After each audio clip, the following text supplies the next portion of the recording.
it's Prime.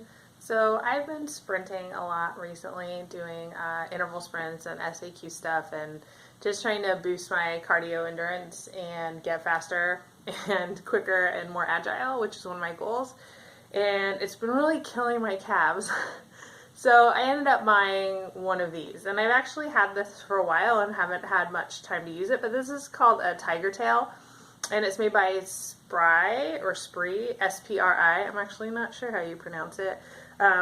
But this is another one of my self-myofascial release tools that I kind of keep in my bag of tricks, so to speak. And I really love it for rolling your calves. So I'm actually going to show you what I do that really helps, so that you're using it in a way that's actually going to help release your tight calves rather than just kind of rolling it up and down the muscle, which I think a lot of people do. So I'll back up so you can see what I'm doing. And this is actually really good too if you have limited ankle flexibility in dorsiflexion, which means that you can't bring your shin close to your toes. If that's due to a tight calf, this is a really great way to work on that as well. So I get in the half kneeling stance and I lean forward so that my knee is actually going over my toe, and I'm dorsiflexing through my ankle, which just means that the angle between my shin and my foot is smaller.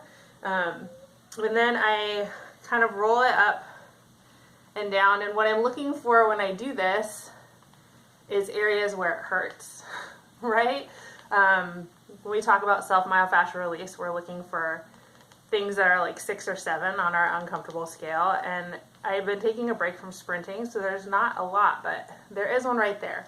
So usually when I find it, I'll kind of knead it. So I'm not actually rolling the tiger tail, I'm just wiggling it back and forth across the muscle, up and down and side to side, and pushing into it and holding it and going in circles. There are lots of different ways you can do it, but what I'm doing is staying on that spot. You can actually rock it back and forth like this as well. And I'll stay on that spot for 30 to 60 seconds. And then maybe keep rolling over that spot. If it's a particularly tender one, I might find somewhere else nearby, like right there, that's the same level of discomfort, and I can work through that knot as well. And I'm also trying to keep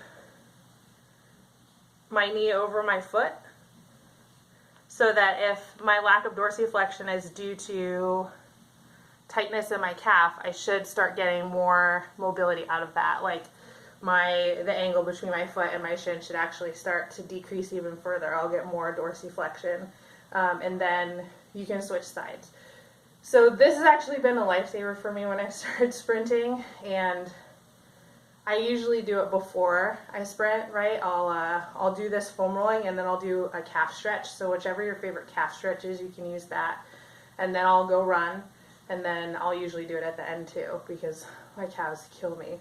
So if you have tight calves, either from skating or running or something else, I highly recommend that you get something like this. You can get the Tiger Tail, which is this one. Also, TriggerPoint Therapy, which makes the foam roller that I use, has something called the stick.